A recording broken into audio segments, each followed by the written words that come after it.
Assalamualaikum warahmatullahi wabarakatuh. Alhamdulillahirabbil alamin wassalatu wassalamu ala asrafil anbiya'i wal mursalin sayyidina Muhammadin wa ala alihi wa sahbihi ajma'in. Amma ba'da. Alhamdulillah, bersyukur kepada Allah Subhanahu wa taala, salawat serta salam kita haturkan kepada junjungan Nabi besar Muhammad sallallahu alaihi wasallam. Semoga kita semua menjadi pengikutnya Rasulullah hingga di surganya Allah Subhanahu wa taala. Malam hari ini kita akan membahas tentang kajian daripada tafsir Quran surat Al-Baqarah ayat 80 ya. Lama tak bahas Al-Baqarah, bulan sebelum Ramadan. Kita akan bahas tentang Al-Baqarah ayat 80. Allah Subhanahu wa taala berfirman, "Wa qalu lan tamassana an-naru illa ayyaman ma'dudah." Jadi tadi sebelum saya bacakan, saya mengatakan Allah berfirman, wa qalu lan tamassana an-nar ya. Ini sedikit lurusan lah. Imam Suyuti dalam kitab beliau mengatakan kalau kita tuh mengucapkan qala Allah taala, jangan sebutkan a'udzubillah ya. Biasanya orang qala Allah taala fil Qur'anil Karim, a'udzubillahi minasyaitonir rajim. Bismillahirrahmanirrahim. Misalkan ayat itu sebenarnya kata alim ulama itu kurang tepat. Kenapa? Ya karena kita mengatakan qala Allah taala, Allah berfirman. Baru selepas itu aku berlindung kepada Allah. Masa kita mengatakan Allah berfirman, aku berlindung kepada Allah. A'udzubillah bukan Quran. Kalau bismillah Quran. Kalau a'udzubillah bukan Quran. A'udzubillah itu ucapan kita. Aku berlindung kepada Allah dari godaan setan yang terkutuk. Jadi kalau mengucapkan qala Allah taala langsung ya. Qala Allah taala, misalnya ya ayyuhalladzina amanu taqullah. Atau yang kedua boleh pakai auzubillah tapi ditambah ba'da. Jadi qala Allah taala fil Qur'anil Karim ba'da an a'udzu billahi. Jadi ba'da selepas aku mengucapkan ta'awudz. Gitu ya. Lanjutkan. Allah berfirman, wa qalu lan tamassana an-naru illa ayyaman ma'dudah. Qul attakhadtum 'indallahi ahdan falan yukhlifallahu 'ahdahu am taquluna 'alallahi ma la ta'lamun. Allah berfirman dan mereka berkata, yakni orang kafir ya, orang Yahudi, mereka berkata, lang tamassanan naru illa ayyaman ma'dudah. Neraka tidak akan menyentuh kami kecuali ayyaman ma'dudah. Hanya beberapa hari ma'dudah yang bisa dihitung. Jadi selepas Allah berfirman di ayat sebelumnya mengenai kecelakaan bagi mereka yang mengubah Taurat gitu ya. Fawailul lil ladzina yaktubunal kitaba bi aydihim. Celakalah orang yang menulis kitab dengan tangan mereka sendiri, kemudian mereka mengatakan ini dari Allah Subhanahu wa taala. Setelah Allah menceritakan kecelakaan mereka, maka mereka ngeles. Mereka mengatakan, "Alah, neraka, jangan takutlah," gitu, Pak. Kenapa ya? Kita ini tidak akan masuk neraka, paling cuma sebentar gitu. Ini perkataan orang Yahudi yang diwariskan kebanyakan orang-orang kita juga. Jadi banyak orang tuh berani maksiat, tidak takut kepada dosa. Kenapa? Karena mereka pikir lah nanti ujung-ujung surga bah gitu kan. Paling sebentar di neraka kan begitu. Perkataan orang-orang kita. Padahal kata Allah Subhanahu wa taala, satu hari di neraka, satu hari akhirat itu sama seperti 1000 tahun dunia. Jadi 1,5 hari 500 tahun kan. Satu harinya berarti 1000 tahun. Sebentar dari mana? Sedangkan satu harinya seperti 1000 tahun di dunia. Yang sebentar itu dunia ini sebentar. Dunia sementara kan, cuma sebentar. Cuman manusia itu cuman paling lama 60-70 tahun. Sedangkan dikubur, atau di akhirat dikubur itu manusia itu lama sekali sampai hari kiamat. Rasulullah sallallahu alaihi wasallam, para sahabat sudah wafat 1400 tahun yang lalu. Berarti mereka di kuburan itu udah 1000 tahun. Jadi bukan waktu yang sebentar, akhirat itu waktu yang lama. Kehidupan kita yang di dunia sebentar ini menentukan nasib kita selama-lamanya. Kalau kita tidak lulus sekolah itu tidak menentukan nasib kita. Banyak orang tidak lulus tapi dia sekali balik, sekali selesai jadi orang kaya. Banyak orang yang mungkin tidak pernah ranking 1, tidak pernah ranking, tapi sekali begitu dia kerja, itu yang ranking 1 jadi karyawan.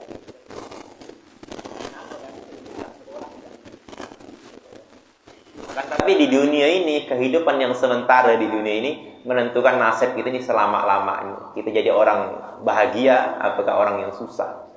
Kalau kita tidak kerja, kita tidak punya rumah, kita miskin lah bahasa, itu tidak menentukan nasib kita. Ketika mati selesai gitu. Ketika muka kita di dunia jelek misalnya, itu kan sebentar juga. Ketika mati wajah ini kita tinggalkan, fisik kita tinggalkan. Tapi kalau kita ini tidak mau beramal soleh, tidak mau beriman, kita akan merasakan akibatnya itu selama-lamanya. Begitu pula kalau manusia itu berbuat baik, maka dia akan merasakan nasibnya selama-lamanya. Maka Allah berfirman, mereka menceritakan ucapan orang kafir yang mereka ngolok lah bahasa. Mereka mengatakan, Allah, kami tidak akan masuk neraka kecuali hanya hari-hari yang bisa dihitung. Dalam arti ya dihitung tuh jari bisa dihitung kan. Ini sebagian riwayat mengatakan maksudnya ini 40 hari. Jadi mereka mengatakan kami ini masuk neraka paling cuma 40 hari. Sama macam keluar 40 hari ya.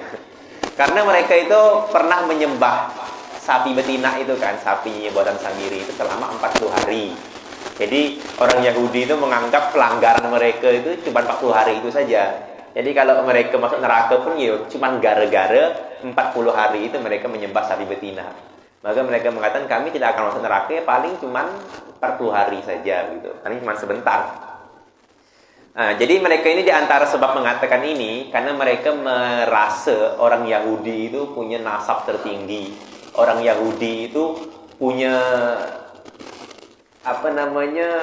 level kasta tertinggi di dunia ini. Jadi tidak heran kenapa orang Amerika itu lagak luar biasa, orang Israel itu lagaknya luar biasa.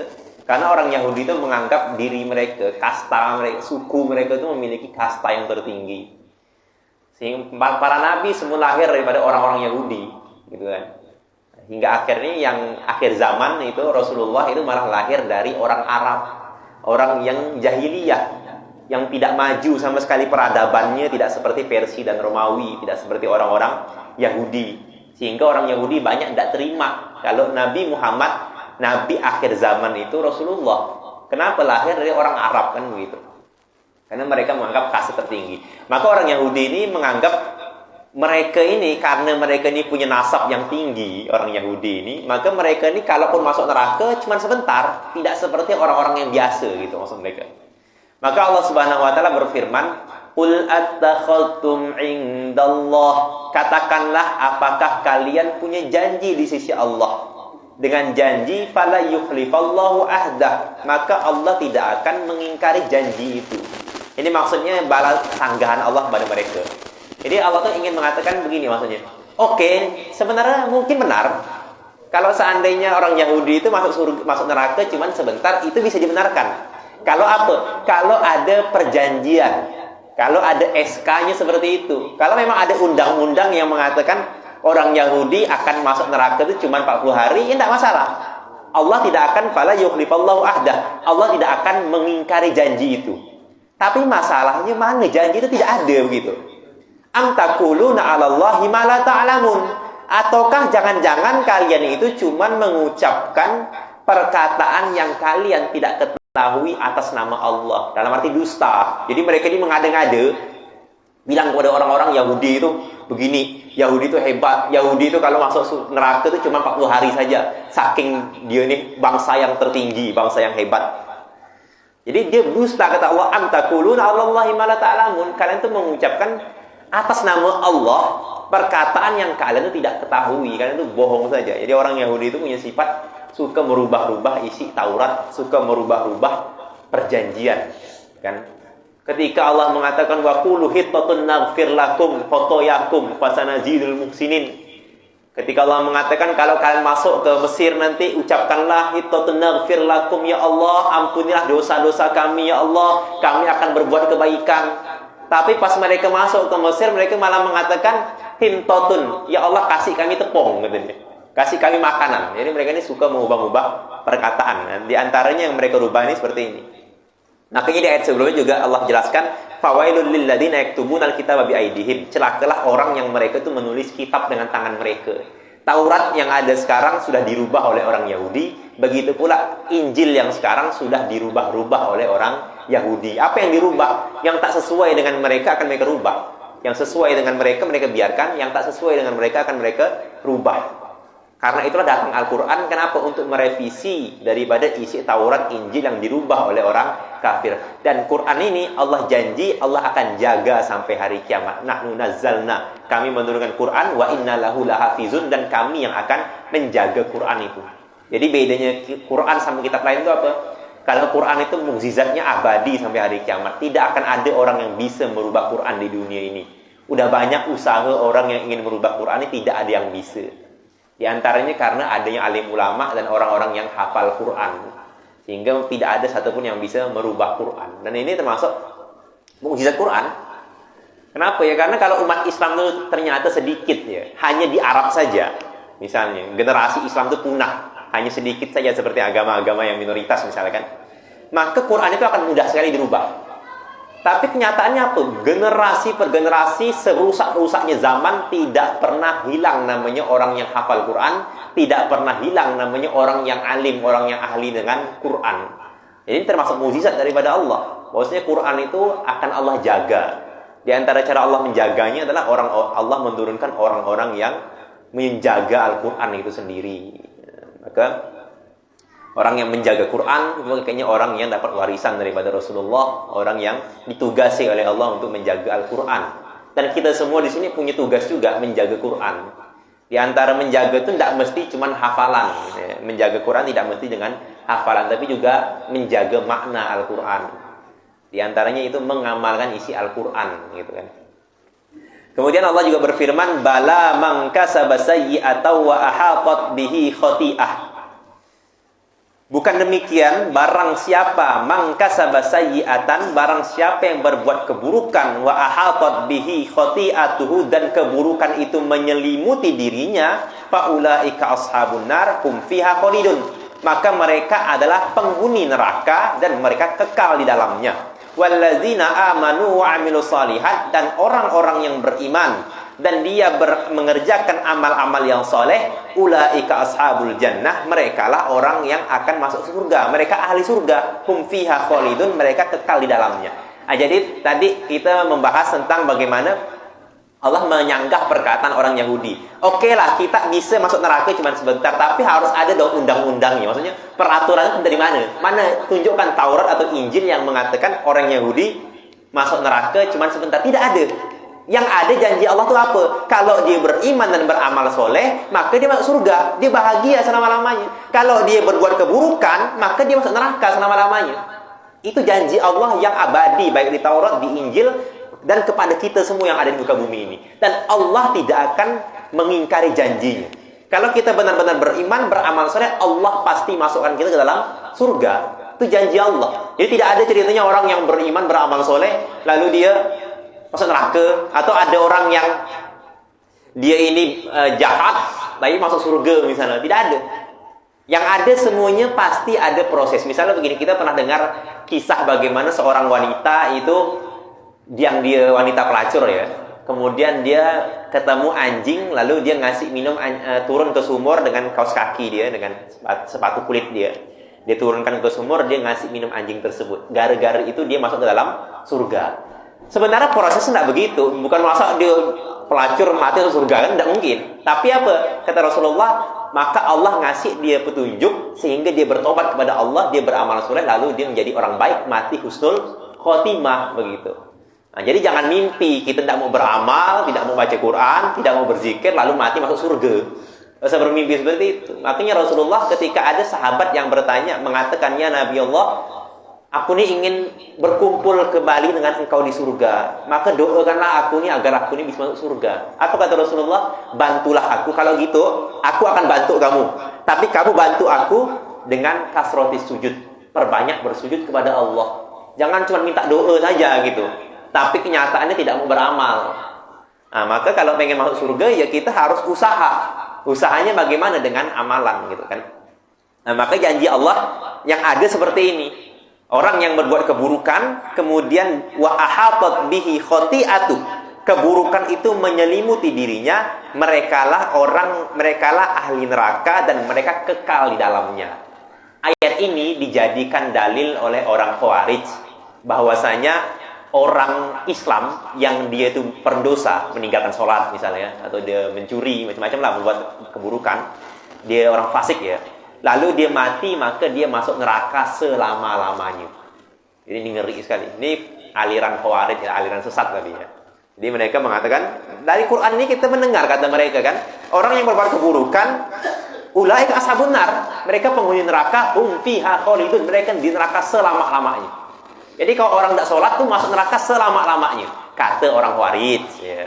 Maka perkataan ini dibantah oleh Ahlus Sunnah wal Jamaah, bahwasanya orang Islam itu adalah orang yang disayangi oleh Allah. Dalam arti apa? Kalau mereka pun berbuat keburukan sebanyak apapun, ujung-ujungnya pasti mereka itu masuk ke dalam surga. Kenapa? Karena mereka itu punya iman. Nah, karena itulah nikmat yang paling besar yang Allah berikan kepada kita itu apa? Iman. Kenapa? Iman itu tiket surga. Kalau ada orang itu tidak beramal soleh, ya, tidak pernah sholat, tidak pernah puasa, tapi dia punya iman dalam hatinya walaupun sebesar biji sawi atau biji jagung, maka dia akan masuk ke surga. Maka ada sahabat mengatakan, Abu Dzar bertanya, "Ya Rasulullah, wa in saraq wa in zana wa in saraq." Kalaupun dia itu berzina dan mencuri, ya Allah. Ya, kalaupun dia berzina dan mencuri, kata Rasulullah, dia akan masuk ke dalam surga. Wa in zana wa in saraq, diulangi lagi sama Abu Dzar. Walaupun dia, ya Rasulullah, walaupun orang ini penzina dan pencuri, kalau dia punya iman atau punya kalimat la ilaha illallah, dia masuk surga, ya Rasulullah. Iya, kata Rasulullah. Sampai 3 kali dia bertanya seperti itu. Dan Abu Dzar tuh masih kurang inilah jawabannya kan, masih kurang heran kok bisa orang yang di pendosa, berzina, mencuri hanya karena kalimat la ilaha illallah, hanya karena iman dia masuk ke dalam surga. Ya jawabannya apa? Memang iman itu kunci surga gitu. Jadi kalau kita ini punya surga, punya iman dalam hati kita, atau dilahirkan oleh Allah dalam keadaan iman, ini nikmat terbesar yang Allah berikan kepada kita yang harus kita syukuri. Maka tidak ada alasan orang beriman itu untuk tidak bersyukur kepada Allah. Walaupun dia cacat, walaupun dia miskin, walaupun dia susah. Kenapa? Karena hakikatnya Allah sudah kasih dia surga, kekayaan yang tidak ada batasnya. Jadi jangan iri sama orang kafir, orang terkaya di dunia yang dia ini kaya raya, tapi tidak punya iman, tidak usah. Iri sama dia, tidak usah. Kenapa? Ya, kita ini lebih kaya daripada dia. Dia cuma punya dunia yang sementara ini, kita punya surga yang kata Allah, minimalnya dunia surga itu dunia 10 kali lipatnya. Jadi orang iman itu adalah orang yang kaya. Kenapa? Allah kasih dia tiket surga, walaupun dia di pendosa. Kalau gitu enak lah ya, kalau gitu kita tidak perlu amalan, kita tidak perlu macam-macam maksiat. Yang penting punya iman, la ilaha illallah, surga. Enak sekali kalau gitu ya. Tidak begitu juga gitu kan. Kenapa? Memang dia masuk ke surga, tapi kan sebelum ke surga itu nanti ada transitnya. Kalau dia itu di dunia sering bikin masalah kepada Allah. Dalam arti apa? Ya Allah tuh memang maha pengasih, maha penyayang, maha pengampun. Jangan pernah kita ini melakukan dosa dengan dalil, Allah tidak apa-apa bikin dosa. Kenapa? Allah maha pengampun kok. Allah maha pengasih, Allah penyayang. Jangan seperti itu. Itu tipuan setan. Kenapa? Memang Allah maha pengasih dan Allah maha penyayang. Tapi jangan lupa Allah itu muntaqim, al-muntaqim. Apa itu? Yang maha memberi hukuman. Allah juga memiliki azabun alim, azab yang pedih. Dan Allah juga maha adil. Dalam arti apa? Tidak mungkin orang yang ahli sholat sama orang yang tidak pernah sholat tuh sama ujung-ujungnya surga. Maksudnya ujung-ujungnya sama perjalanannya mulus ke surga. Tidak mungkin. Pasti beda. Orang yang dia ini ahli sholat sama orang yang tidak sholat dia beda. Orang yang istiqomah ke masjid sama orang yang tidak istiqomah ke masjid dia beda nilainya. Orang yang istiqomah tahajud dengan yang tak tahu tahajud dia beda pasti nilainya gitu. Orang yang dia udah tua baru tobat sama yang dari kecil taat ya beda. Itu Allah maha adil. Tidak ada ceritanya enaknya orang itu tua tobat mati masuk surga misalnya. Tidak begitu. Beda tentunya beda sama orang yang dari kecil dia taat kepada Allah. Kenapa? Allah maha adil. Kita kembali ke pembahasan kita masalah tadi ya, tentang orang Khawarij mengatakan bahwasanya orang fasik pendosa itu masuk neraka selama-lamanya dari ayat-ayat seperti ini. Begitu pula di surat Al-A'raf ayat 40 ya, mengatakan tentang orang yang berbuat keburukan itu masuk neraka selama-lamanya. Maka dalil yang pertama tadi kita sampaikan adalah tadi Rasulullah mengatakan orang yang punya iman dia akan masuk surga. Rasulullah juga harus bersabda dalam hadis Bukhari, ukhriju minan nari man kana fi qalbihi mislu habbatin min khardalin min iman. akan dikeluarkan dari surga orang yang dia itu punya iman dalam hatinya walaupun sebesar biji sawi. Iman itu kan beda-beda kan tingkatannya kan. Ada iman yang kuat, dalam arti apa? Takut kepada Allah itu luar biasa. Jangankan bikin dosa besar, bikin kekeliruan yang sedikit saja tuh takutnya luar biasa. Ini tingkatan iman. Kita pernah dengar bagaimana kisah Sayyidina Umar gara-gara berjalan di kebun, lalu lupa sama sholat asar, lupa sama waktu asar tuh lewat gitu. Sehingga datang ke masjid, orang-orang sudah bubar. Ini bukan ketinggalan asar ya, ketinggalan jamaah. Gara-gara kebun. Dan itu wajar sebenarnya. Kenapa? Zaman dulu tidak ada mic. Zaman dulu tidak ada jam. Jadi kalau ada sahabat yang kelalai lewat itu, sebenarnya itu bukan hal yang seperti kita zaman sekarang ini yang betul-betul lalai. Mereka itu cuma ya khilaf bahasa gitu ya. Tapi gara-gara kekhilafan itu Sayyidina Umar itu sedihnya luar biasa. Sampai-sampai apa kebun yang dia miliki tadi dia sedekahkan ke fakir miskin. Semuanya. Kenapa? Karena dia merasa gara-gara kebun ini aku meninggalkan jamaah. Nah ini iman yang luar biasa. Tidak sengaja meninggalkan jamaah. Tidak sengaja meninggalkan jamaah. Masih ke masjid tapi ya. Tidak sengaja meninggalkan jamaah. Itu merasa berdosanya luar biasa. Kenapa? Iman yang kuat dalam hatinya. Nah ada orang yang iman itu lemah. Dalam arti apa? Bikin dosa besar pun tidak terasa. Tidak sholat pun tidak terasa. Ada orang yang hafal Quran. Itu kalau dia ngelihat maksiat sikit itu, 1 juz bisa hilang itu. Ngelihat maksiat dikit itu 1 surat hilang misalnya. Itu iman kuat. Ada orang lebih hafal Quran, ngelihat pak perempuan itu biasa ya, tidak hilang hafalannya. Nah itu bukan kehebatan sebenarnya. Justru itu iman itu berarti kurang. Kok bisa dia itu maksiat tapi kok Quran itu aman-aman saja. Dia itu aman-aman saja. Ya kenapa? Ya berarti jangan-jangan bukan nur gitu yang masuk dalam hatinya. Jangan-jangan cuma hafalan biasa, bukan Quran hafalan yang nur tadi. Kenapa? Karena ilmu itu nur ya. Nah, jadi dalil kedua itu bahwasanya Rasulullah mengatakan akan dikeluarkan dari api neraka orang yang di dalam hatinya itu punya iman walaupun sebesar biji sawi. Karena itulah dalam kisah hadis itu kita dengarkan ada orang kafir itu yang mengetawakan orang iman. Kenapa? Sama-sama masuk neraka. Ada orang kafir, Abu Jahal dan teman-temannya bilang, ya Allah kita juga orang iman, ternyata ujung-ujungnya sama kayak kita juga gitu kan. Nah, maka akhirnya Allah mendengar itu, Allah keluarkan orang iman itu sampai yang walaupun iman itu cuma kecil saja, Allah keluarkan dari api neraka. Makanya di hadis lain juga Rasulullah menceritakan nanti ada orang yang paling terakhir keluar daripada neraka. Jadi Nabi menceritakan ada kisah kata Rasulullah, ada seorang laki-laki yang paling terakhir keluar dari neraka. Ini luar biasa, siapa laki-laki tidak tahu itu ya. Itu manusia orang iman yang paling buruk itu. Kenapa ya? Karena dia orang iman yang paling terakhir keluar dari neraka. Kawan-kawannya semua udah masuk surga, dia baru paling terakhir urutannya dipanggil dari neraka itu. Kenapa ya? Karena mungkin dosanya saking banyaknya. Nah, kita semoga bukan orang inilah jelas ya, semoga ya. Nah, maka orang itu keluar dari surga, keluar dari neraka, keluar dari neraka, maka dia Allah perintahkan silahkan kamu sudah selesai masa hukumanmu di neraka dan kamu silahkan menuju ke surga. Ini orang iman ya. Kalau orang kafir mereka selamanya di neraka. Tapi orang iman karena dia punya iman, maka Allah keluarkan dia sebanyak apapun dosa dia dengan tentunya dengan ada hukuman dari neraka. Dikeluarkan dari neraka, Allah perintahkan sekarang kamu sudah selesai masa hukumannya, silahkan masuk ke dalam surga. Maka ini berjalan dengan surga ini dengan ragu. Kenapa ragu? Karena kawannya semuanya udah masuk surga. Dalam arti apa? Ibaratnya kita ini datang tahlilan itu terakhir gitu Pak. Ayam itu udah habis dah gitu. Tempat itu udah penuh, ayam itu udah habis, air itu udah habis. Jadi takut masuk surga ngesak nanti. Sampai surga penuh misalnya. Diusir malah sama kawannya. Tak ada tempat lagi dapat kau penuh lah surga gitu kan. Maka dibalik lagi orang ini mengadu kepada Allah, ya Allah, kayaknya surga udah penuh ya Allah ini. Pergi saja kata Allah. Pergi lagi tapi balik lagi dia, ya Allah, surga nampak ada penuh. Nah ini memang polos orang. Maka kata Allah, enggak, silahkan masuk surga, maka engkau akan mendapatkan surga yang lebih besar daripada dunia dan seisinya 10 kali lipat.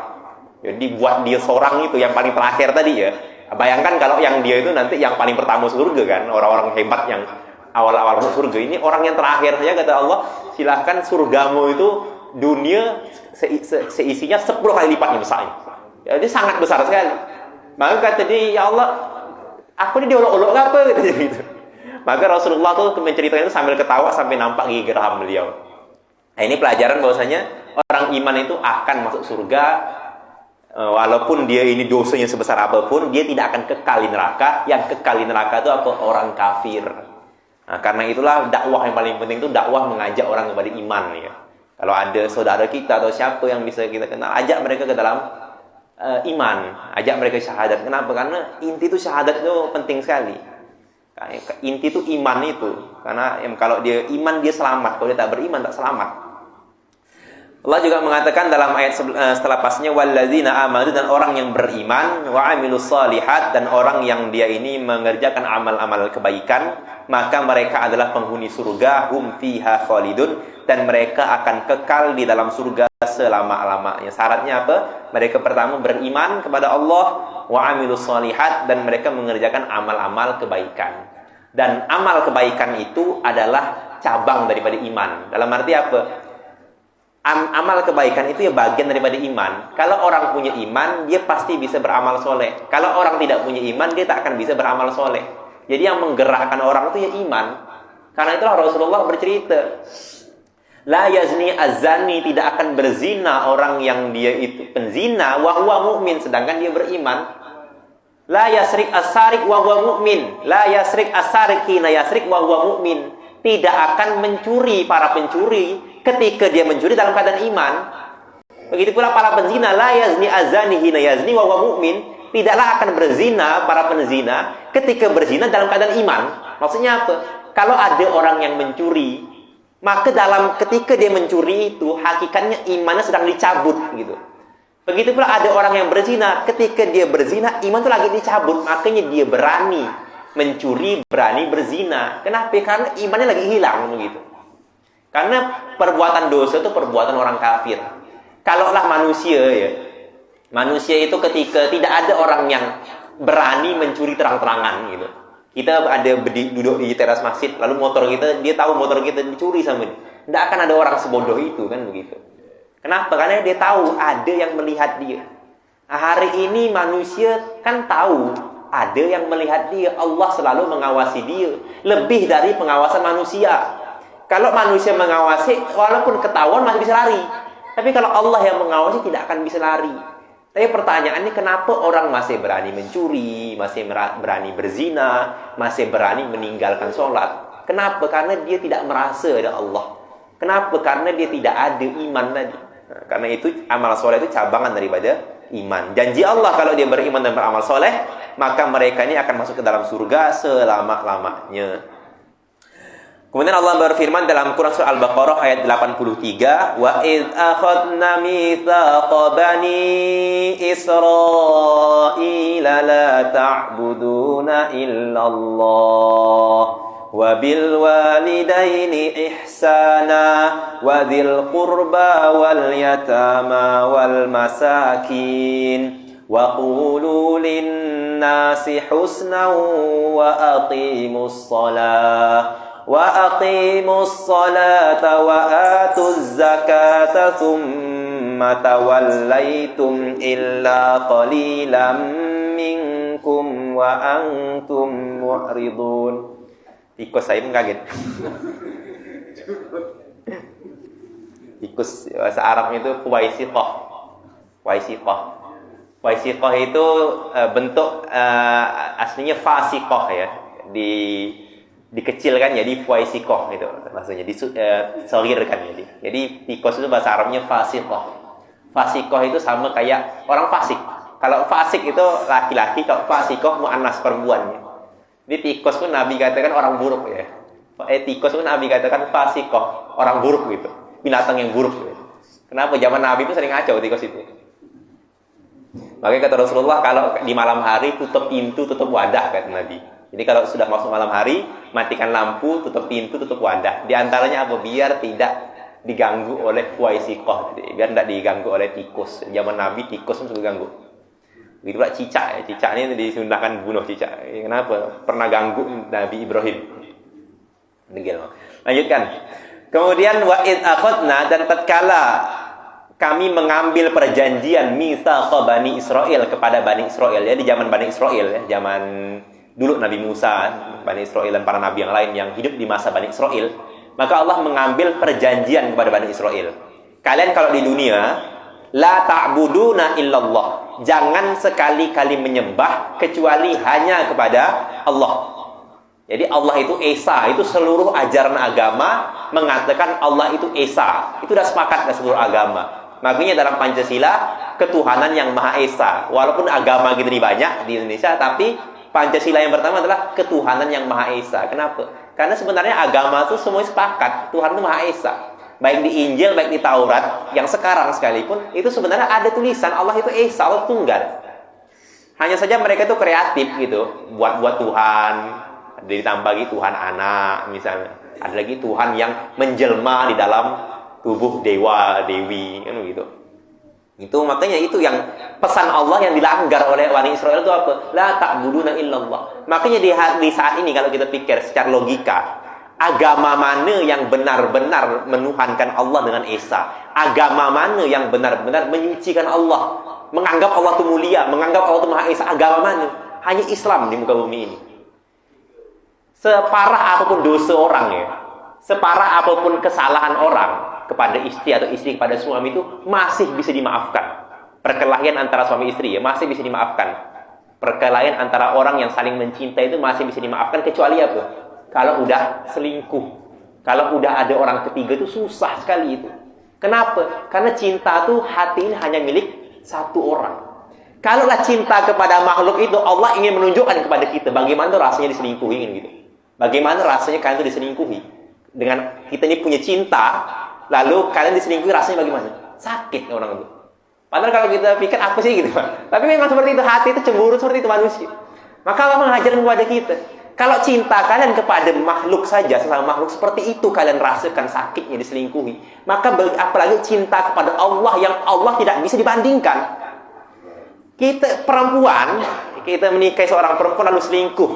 Itu bisa jadi yang diselingkuhi lebih baik, mungkin lebih muda, lebih cantik, mungkin kan lebih kaya misalnya. Tapi kalau Allah, kalian selingkuhi dengan makhluk, itu penghinaan namanya.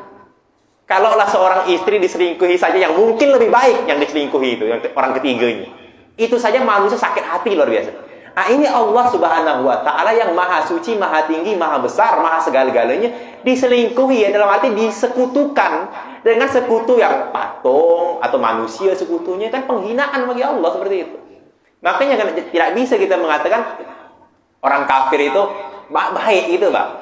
Tidak bisa mengatakan dia kafir tapi dia kafir tapi dia baik. Tak bisa. Bagaimana kita mengatakan orang yang menghina Tuhan gitu baik begitu?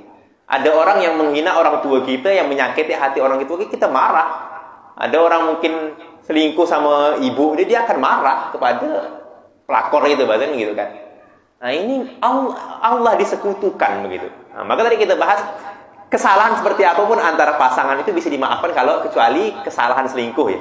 Begitu pula kesalahan kepada Allah, semuanya bisa Allah maafkan. Kalaulah engkau tuh mencuri, berzina, meninggalkan sholat itu sebenarnya masih bisa dimaafkan kalau dia bertobat dengan sebenar-benarnya tobat. Kecuali apa? Dosa syirik. Innallaha, sesungguhnya Allah Subhanahu wa Ta'ala akan mengampuni dosa orang illa ayyusyraka bih, kecuali dosa syirik. Nah, tadi seperti yang kita ceritakan tadi, perumpamaan dengan manusia tadi itu kan. Maka perjanjian yang Allah ambil dari orang Bani Israel itu apa? Jangan menyekutukan Allah atau jangan menyembah kecuali hanya kepada Allah. Tapi nyatanya apa? Semua melanggar. Semua agama melanggar. Yahudi melanggar, Nasrani melanggar. Ada Tuhan yang mereka buat, gitu kan? Zaman dulu Nabi Isa tidak ada Tuhan anak, Tuhan ibu. Tiba-tiba dibuat lagi sama mereka ada Tuhan anak, Tuhan ibu gitu. Mereka buat. Mereka langgar apa yang Allah kasih perjanjian. Kemudian perintah Allah yang kedua atau perjanjian Allah yang kedua adalah wabil walidaini ihsana, kepada orang tua berbuat baik. Jadi ini luar biasa ya, Allah ingin bagaimana manusia itu sama orang tuanya itu berbuat baik gitu. Tidak cuma sama Tuhannya, tapi sama orang tuanya berbuat baik. Maka dari ayat ini wabil walidaini ihsana, berbuat baik kepada orang tua. Bagaimana cara kita mengamalkannya ayat ini? Ya tentunya dengan menghormati orang tua, memuliakan orang tua, membalas budi baik mereka, membantu mereka, menyaut ketika mereka panggil. Itu maksud daripada berbuat kebaikan. Maka kalau kita melanggar bisa dengan dua keadaan. orang yang melanggar daripada perjanjian ini atau melanggar daripada ayat ini, tidak mengamalkannya. Yang pertama, jelas dia berbuat buruk pada orang tuanya, ini dosa besar jelaskan. Bukanlah dia berbuat baik sama orang tuanya malah dizolimi, ini jelas salah. Kemudian juga kesalahan kedua ataupun orang yang melanggar ini adalah orang yang tidak berbuat baik kepada orang tua walaupun dia tidak berbuat jahat. Artinya apa? Dia mengabaikan orang tua dia. Nah, jadi berbuat baik kepada orang tua ini maksudnya tadi berbuat baik. Nah, jadi kalau dia ini melanggar ayat ini artinya bisa jadi karena dua hal. Pertama, dia berbuat zolim kepada orang tua, ini jelas salah. Ini jelas dosa yang paling besar ya. Atau yang kedua, termasuk dosa juga atau termasuk melanggar daripada ayat ini jika ada orang yang mengabaikan orang tuanya. Walaupun dia ini mungkin dia tak jahat sama orang tuanya. Dia baik-baik saja hubungannya. Dia tak jahat sama orang tuanya, tapi dia abaikan orang tuanya. Dia tidak silaturahim kepada orang tuanya. Dia tak peduli sama orang tuanya sehat apa enggak. Dia tak peduli sama orang tuanya keadaan seperti apa. Ah, ini termasuk daripada melanggar ayat ini. Karena perintah Allah itu adalah sama orang tua itu berbuat baik. Kalau jangan berbuat buruk pada orang tua. Mungkin dengan mengabaikan orang tua kita tak dosa. Nah, tapi karena ayat ini wabil walidaini ihsana, berbuat baiklah kepada orang tua. Dan setiap orang punya orang tua. Terkadang orang ini menerapkan ayat ini untuk anaknya. Nah, sama orang tua baik ya. Itu maksudnya apa? Suruh anak itu baik sama dia. Ya benar. Tapi kenyataannya dia sama orang tua dia jahat misalnya. Nah, jadi tidak begitu. Kita semua ini punya orang tua. Baik kita yang sudah tua, nah, ataupun anak itu juga. Kita kadang nyuruh anak kita berbuat baik kepada orang tua. Tapi kita lupa kita punya orang tua juga di kampung yang udah tua tapi kita tak pedulikan. Nah, jadi kita melanggar apa yang kita sendiri perintah ajar kepada anak kita. Kalau sudah meninggal bagaimana doakan orang tua kita?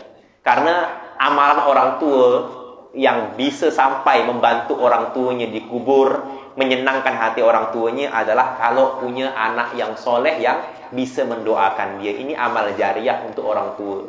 Maka kalau orang tua sudah meninggal, cara berbaktinya bagaimana tadi? Kita jadi orang yang baik. Kita berbuat kebaikan dan jangan lupa doakan orang tua kita setiap kita habis sholat atau setiap kita ini mengerjakan kebaikan. Kemudian Allah juga berfirman wazil qurba, dan juga berbuat kebaikan kepada siapa? Kepada kerabat, keluarga, sambung tali silaturahim kepada keluarga kita, paman kita, bibi kita, keponaan kita, anak cucu kita.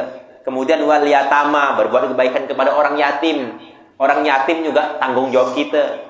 Bagaimana mereka jangan sampai susah tak bisa makan.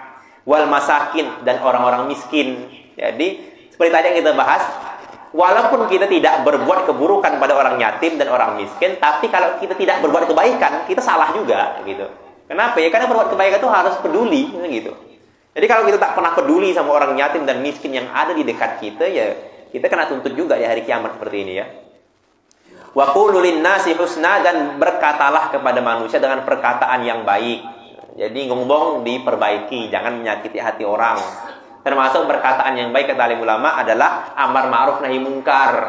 Kalau ada orang yang dia itu ngomong halus sama orang tapi tak pernah ngajak dia sholat, tak pernah ngajak dia baca Quran, sebenarnya dia belum dikatakan berkata kebaikan kepada orang lain. Kenapa? Karena dia tak menasihati saudaranya untuk beramal soleh, untuk taat kepada Allah. Dia mencelakakan orang lain, tak mengajari dia kebaikan padahal dia tahu kebaikan itu. Wa aqimus shalah, dan dirikanlah salat. Wa atuz zakat, dan bayar tunaikanlah zakat. Zakat fitrah, ada zakat harta, ada zakat tabungan. Kalau kita punya emas 80 gram, maka wajib kita zakati setahun sekali. Emas ini yang dimaksud emas batang ya, emas tabungan, bukan emas perhiasan ya. Kalau kita punya logam mulia tabungan emas minimal 80 gram dan disimpan setahun, wajib kita zakati. Begitu pula kalau kita punya duit tabungan yang senilai 80 gram emas, anggaplah 10 gramnya itu 10 juta.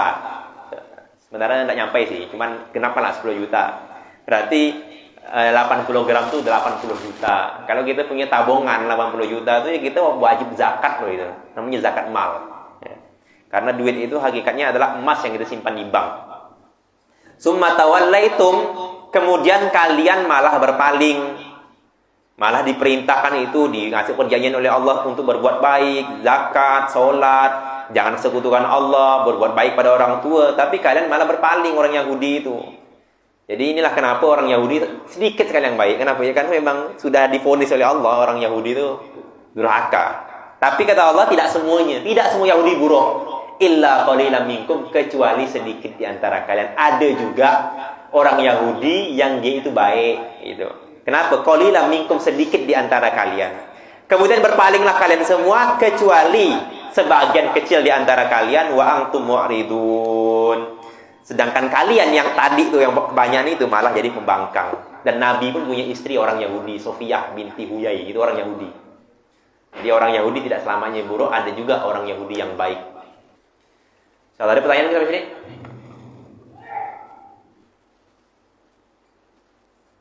Bisa jam berapa?